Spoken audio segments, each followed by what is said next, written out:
Hello, everyone. Can everyone see my screen here? Yes. Yeah, you can see that. That's great. That's great. Okay, so Dion Dargon, Park Boss. Thank you, everyone, for coming. It means a lot to me, actually, that you invite me to the presentation. It's great that I get to do this. I'm very happy, so thank you very much. And welcome to the formation of personal names in ancient Celtic. All the names that I've used in this presentation, they're attested names apart from about 4 of them, so they're actually real Celtic people's names. I've kept them in their attested forms, so if they were attested in the dative case on the inscription, I've just kept them in that because I didn't want it to all the endings to look the same. Also, if a name has been Latinized, so it has an us ending instead of an os ending, I've kind of recelticized that, but I had to be careful doing that because there is us endings in Celtic also, and obviously after the Roman invasions of Britain and Gaul, they would have used Celtic names with Latinized endings anyway. So it is kind of a Celtic name system, but I've just used a purely Celtic naming system here. So let's begin. Oh, sorry. The other thing is Celtiberian script. I really couldn't find a Celtiberian script to type with. It's really difficult. If anybody's any good at making fonts, it would be amazing if you could make a Celtiberian one, because it's really difficult to get hold of. And the inscriptions, some of them are the actual inscriptions. Some of them are dextraverse, which is left to right. Some of them are sinistraverse, which is left right to left. And some of them are boustrophodon, which means that they write in both directions. I haven't been able to do that, so I've just done it just like we write left to right. Okay, I've done it dextraverse. Right, so, sorry. Names are made up of a series of elements. These first 2 elements, they are mandatory elements of names. These 2 elements have to be used in a name. And that is the root of a noun or adjective in the genitive case and a declensional ending. Now, I say it's in the genitive case. It's probably just the non-nominative singular, to be honest, but I'm just safe saying the genitive because we know for a fact with irregular nouns that we've been able to reconstruct that the genitive looks the same as it does in these names. We don't find the root of the nominative because sometimes it's different sometimes the root of the nominative and the genitive is different in certain nouns and adjectives. It's really hard to tell in most cases because they're the same, but in the cases where they are different, we do see that is always in the genitive case. So it's the root of the noun or adjective in the genitive case and a declensional ending. And our first example is brenos. Brenos, it's the root of the noun or adjective in the genitive, bren, and the declensional ending os, which is the nominative singular here. Brenos probably wasn't a great example because we don't actually know what Brenos' name means. It's been theorized that it's related to Branos, crow. I don't really agree with that. I don't see why we would see an here instead of an R. But I wanted to include his name because, number one, he sacked Rome, and then another Brenos invaded Greece, so he really deserved to be here. The next name we have is Arta. It's a Celtiberian name. Arta. It's art is the root of the noun or adjective in the genitive, and R, which is the nominative singular declensional ending here. And his name means something like father. Next, we have Gol Griechsia. Griechsia.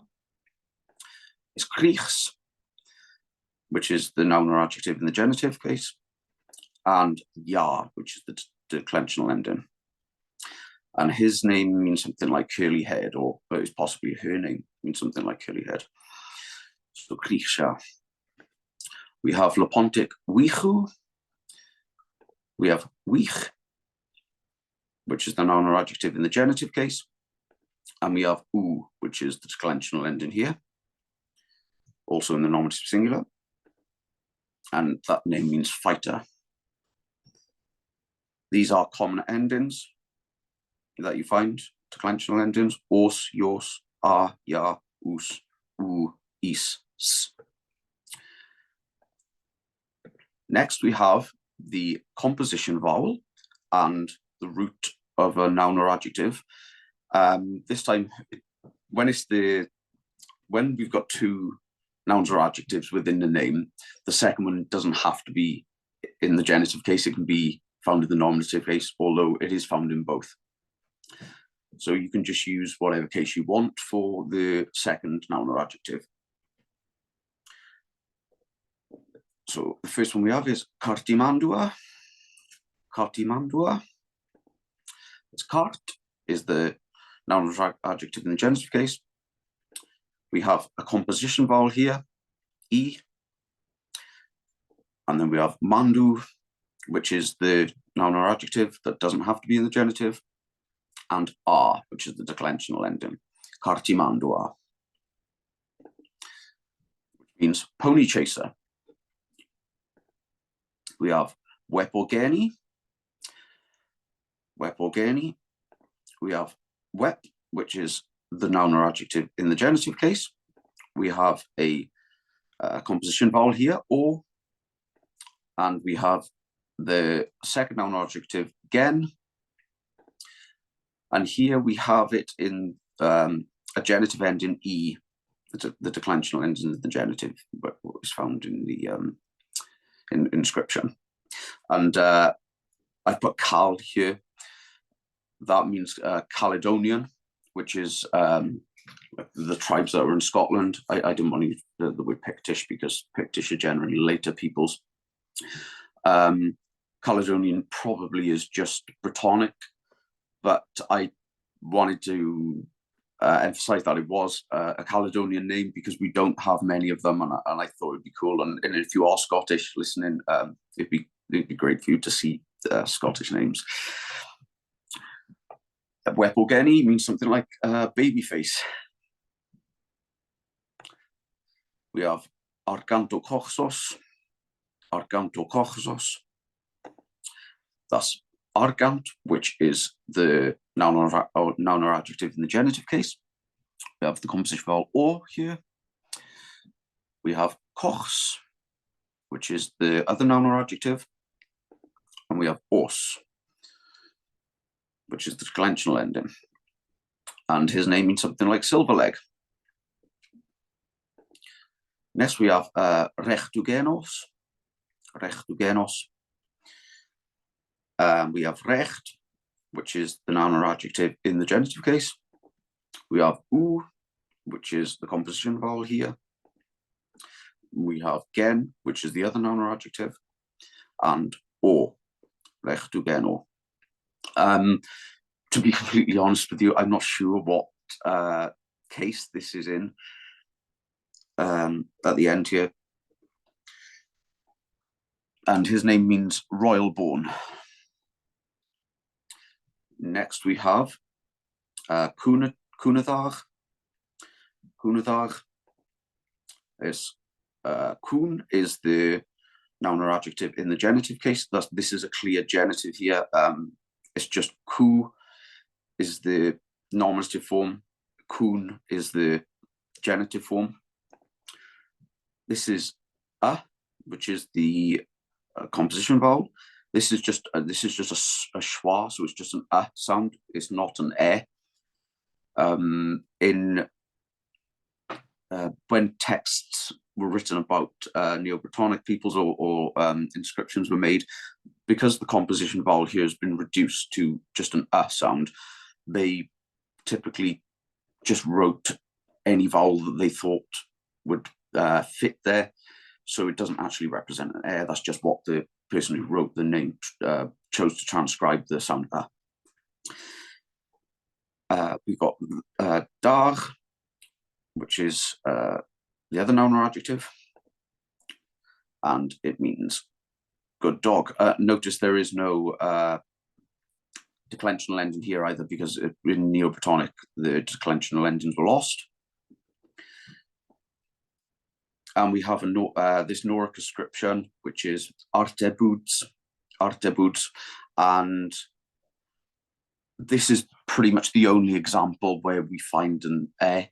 I don't know of any other name where there's an e as the composition vowel here, apart from this one. So artebuds means something like bear penis, his name does. This inscription from Pannonia, it's got the name Cartomorcus, and it's actually got this name twice, but the composition vowel is different in the name and in the same inscription. It's the same person, but somebody has transcribed it with both an O and an R. So Cartomorcus and Cartomorcus. Here we have, so essentially with composition vowels, generally we find with U stems and E stems, so third declension nouns, we generally find U and E with that noun as the composition vowel. With all the other stems, with all the other declensions, we find O there generally, but it doesn't, there's no solid and strict rule there. You can pretty much use any one you want, as these you can see in these examples. We have cunovelinos, which with an O there as the composition vowel, with kun, O.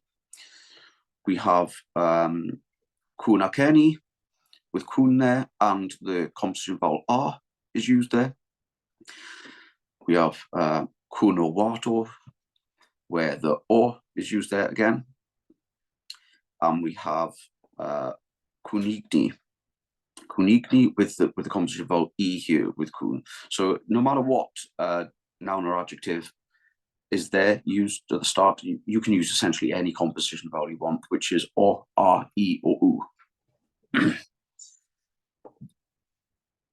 Here, this is just to highlight that, like I said earlier, this is a clear genitive case here with kun. You don't find a nominative root here. Whenever you see the word for dog used in names, it's always in the genitive kun. Prefixes is the next element. We have Lepontic atequa. We have the prefix ate, which generally means in front of before, or before, when it's used as a prefix. We have eku as the noun or adjective, and we have a as the declensional ending here. And notice here, ate, equa, the e from ate and the e from qua, just this vowel, sorry, the vowel in equa, because it starts with a vowel, it omits the previous vowel, so it's just atequa, not ate, equa. And his name means something like very joyful. This is not the word for horse here. In Lepontic, it has already become a p.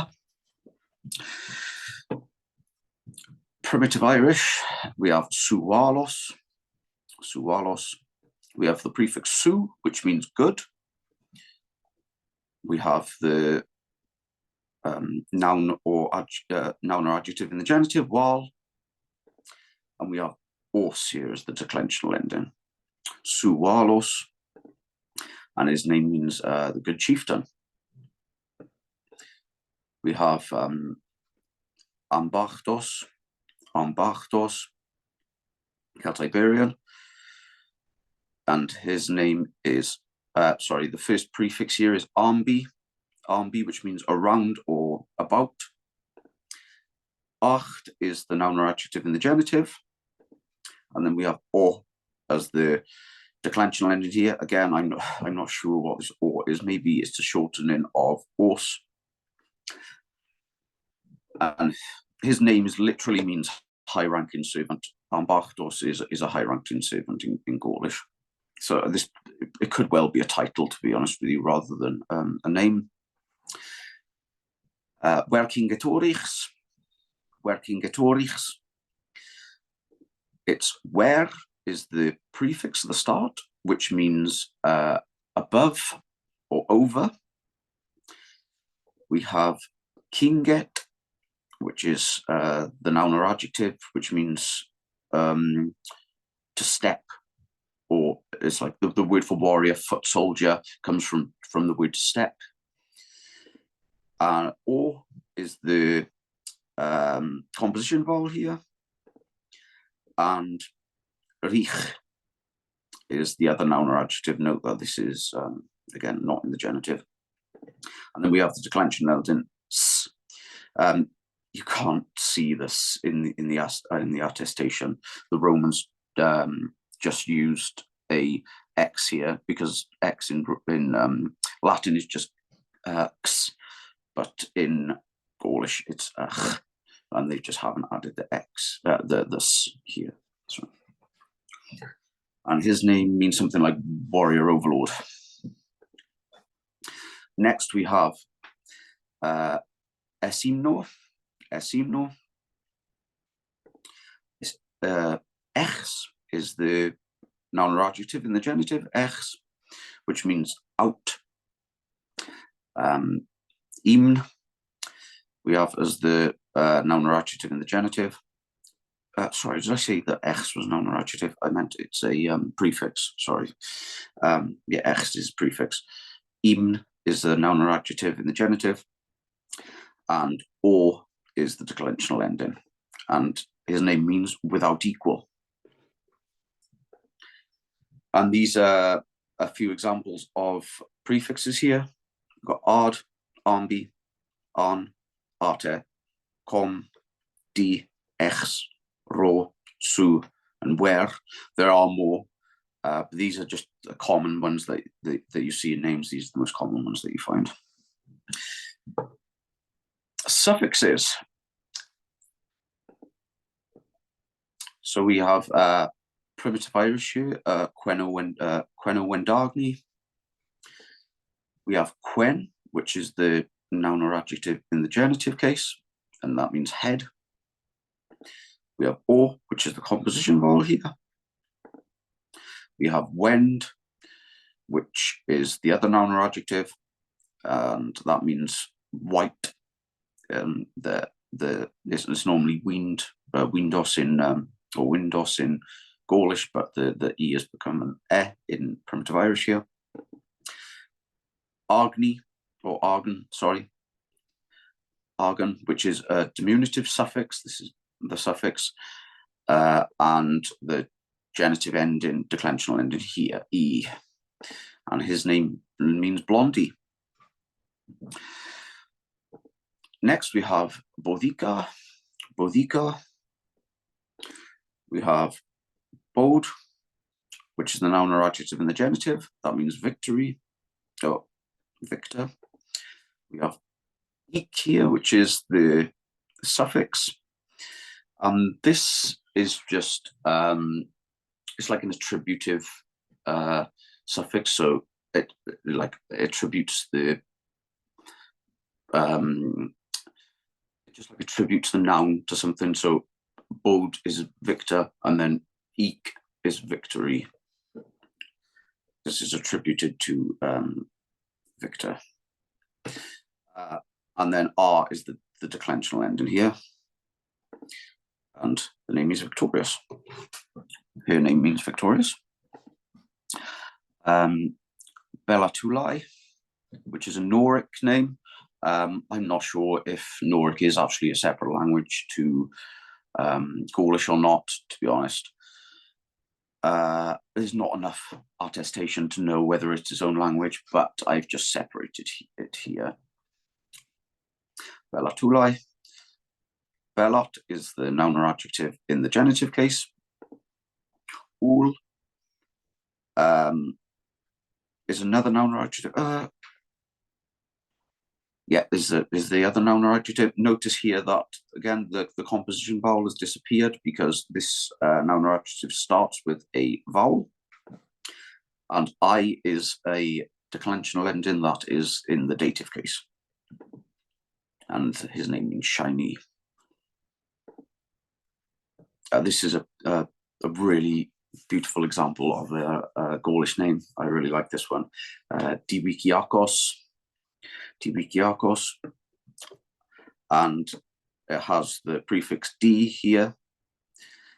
It has weak, which you can see is a clear example of a genitive here. Weak, otherwise we'd expect weechs or weech. And yark, which is the suffix, and os, which is the nominative singular declensional ending here. And his name means peaceful, Diwikiakos. Kalgakos, another Caledonian name. Kalg, which is the noun or adjective in the genitive case. Ark, which is the suffix here. Notice again, there's no composition vowel because the suffix here starts with a vowel. And os, which is the nominative singular declensional ending. There we have Lapontic, weriku, where, which is the noun or it is a noun or adjective in the genitive, but it's being used as a noun or adjective here, but it's actually the prefix where, which means over. We have ik, which is the suffix, and we have the declensional ending u in the nominative singular, weriku. And his name probably means superior. Elision of the composition vowels, like I have been speaking about to you, that is where the composition vowel is dropped when the next element starts with a vowel. As you can see, beletos, no composition vowel there, not beloetos. Beletos, not beloetos. And again, in watsenios, it's watsenios, not watsoenios. We have, again, dunaidonas, not dunoidonas, because it starts with a vowel here, the second element does. We've got apocope and syncope. Apocope and syncope are developments in languages where, in the later languages, in Neo-Brittonic and in Old Irish, apocope is when the final syllables are dropped. So the declensional endings like os are dropped, and syncope is where the composition vowels are dropped. So that happens in both. So here is the name that is one of the names that is not attested, Cynvelin, and it comes from Cunuvelinos. You can see that the composition vowel in o is not there anymore, and nor is os, the ending. Cunuvelinos, dog strong. And it's attested in Middle Welsh as Cynvelin. And we have the name Cunuvelinos. So it's pretty safe to assume that Cynvelin actually existed as a name in Neo-Brittonic. We have Lugidech, which is Old Irish, and you can see it's come from Primitive Irish, Lugudekas, with the U dropped. It's in Organ, so it's probably difficult to see, but I tried to highlight them in red there.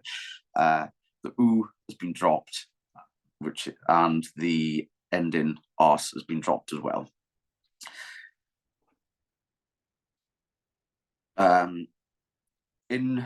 We do have examples like the Dinogard here in Middle Welsh. We have Dinogard, where the final syllable has been dropped, the us has been dropped, but the composition vowel o still remains. That's probably something to do with stress. The stress was placed there, so it ended up being kept there. So here's an example Dinogard with the O still remaining, but the ending has disappeared. And then we have the same in primitive Irish, where the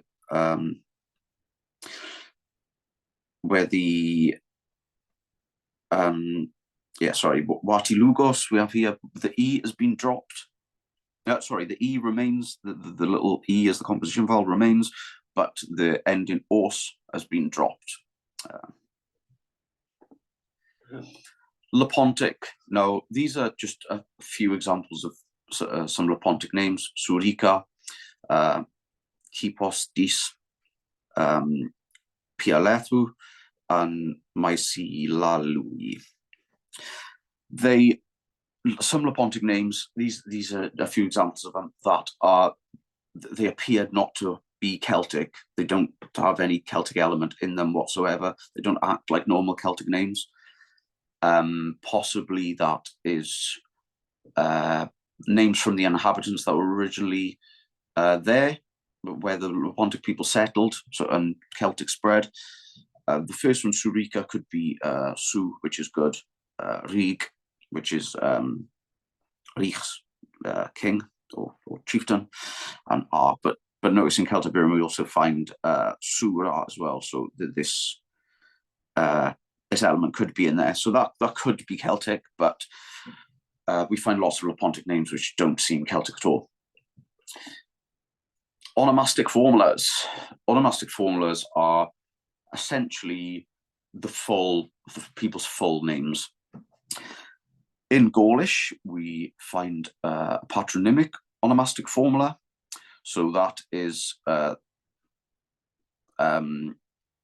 patronymic adjectival suffixes, ya, yos, gnos, archos, and also genitive suffixes.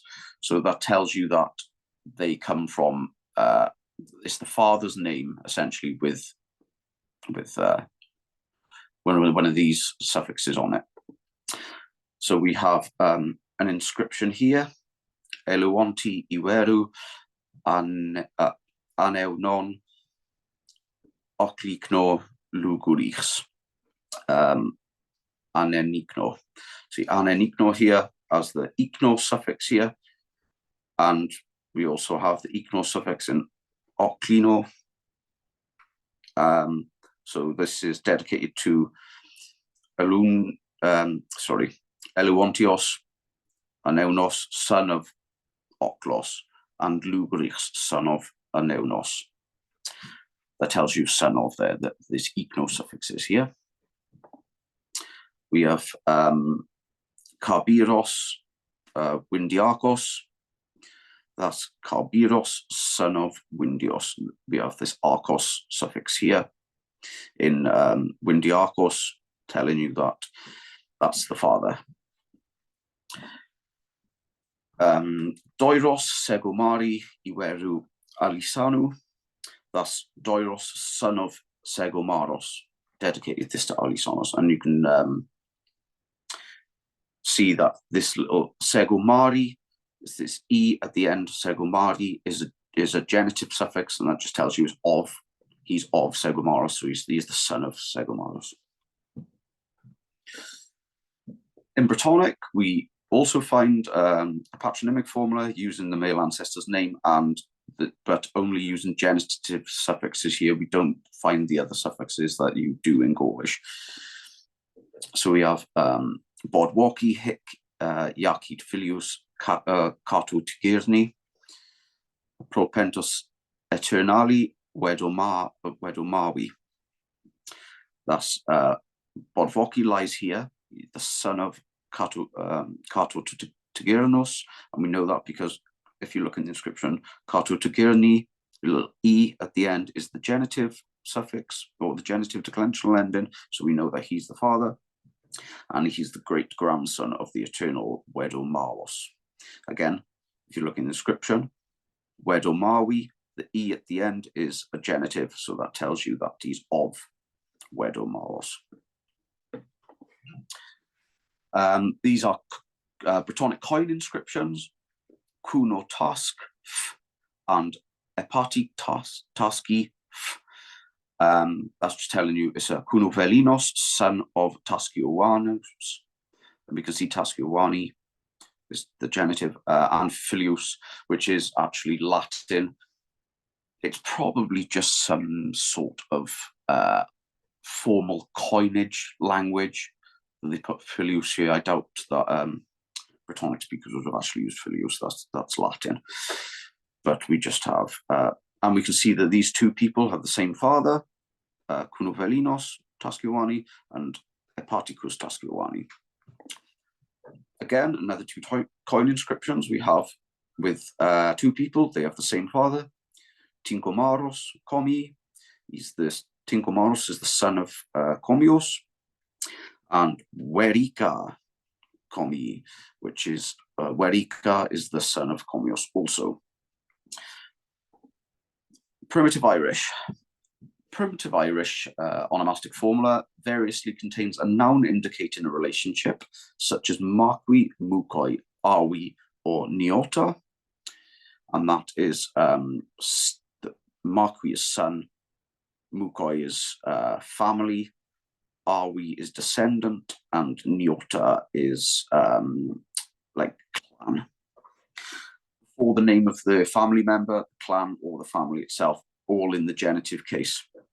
So we find all of it in the genitive case. So Doetos, that is Doeti Marqui Catini, which is Doetos, son of Catinos. Catini here, the little e at the end in the genitive.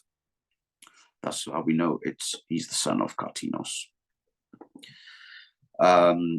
Dego Marqui Mokoi Tokaki. Dego is the son of the family Tokakas. Here at the end of the Ogham inscription, we have this little e again, which is the genitive case. So it tells you he's of the family Toikakas. Kuna Marquas, descendant of Corbas. Sorry, that is Kuna Marqui Awi Corbi in Primitive Irish. Again, you can see here at the end of the Ogham inscription, there's an e, which is the genitive. That tells us Kuna Marquas is the son of Corbas. Oh, is the descendant. We have here descendant of Corbas. This is really cool, especially for the ladies we have here, because this is the only Primitive Irish inscription where we have the word for daughter. We have other ones we found ones with the Latin filia on, which means daughter, and there's another one which is an inscription which is really damaged, so it's hard to tell, but we believe that it has the word for daughter in it. And that word is inigena. Sorry, the word for daughter is inigena. These examples with the daughter's names on, they're all from Wales. We have no examples outside Wales, even though it's in Primitive Irish, because the Irish came over to Wales and started inscribing their Ogham stones. So this is really cool for the girls, because we got Awito Riguez Inigena Kunigni. So Awito Riguez, daughter of Kunignos. The Celtiberian onomastic formula, it's not like any other Celtic formula. It consists variously of the father's name and the family name, and it's influenced by italic naming systems. The Romans went to Spain rather early, and they seems like the Celtiberians kind of stole their naming system because they thought it was great. Yeah, so we have Rectugenos, Visalicum. We have this little icum here, which is the suffix which tells you that he's of the family Visalios. So Visalicum of Visalios. We have Lubos Conesicum Melmunos, Lubos of the family Conesicos, son of Melmunos. And here we see in Conesicum, yeah, that ecum, which tells you that he's of the family Conesicum. And Coitina, Abulocum, Useizunos, Abulocum, that cum here again, telling you that they're of the family. So Cotina of the family, Abulos, and daughter of Vaseisnos. Lapontic, again, generally uses a patronymic onomastic formula. Usually it's the person's name followed by the father's name with a patronymic suffix such as alos, ala, which is actually a loan from Etruscan. This alos and ala is a loan from Etruscan. Or we find the genitive end in e, or an adjectival eor suffix. So we have, kingetu retalos, kingetu retalos here in the end, in retalos tells you that kingetu is the son of retos. We have alcowindos, adgoneti. We have the little e suffix at the end of adgoneti, which tells you that he is the father of Alcowindos, son of Adgonetius. We also have Arterio Lanikios. In this eos at the end of Lanikios is a patronymic suffix, so we know that Arterio is the son of Laniakos. This is another really cool inscription. I apologize, sorry, my microphone fell off. Yeah, this is another really cool inscription, Lapontic inscription. And it says, wala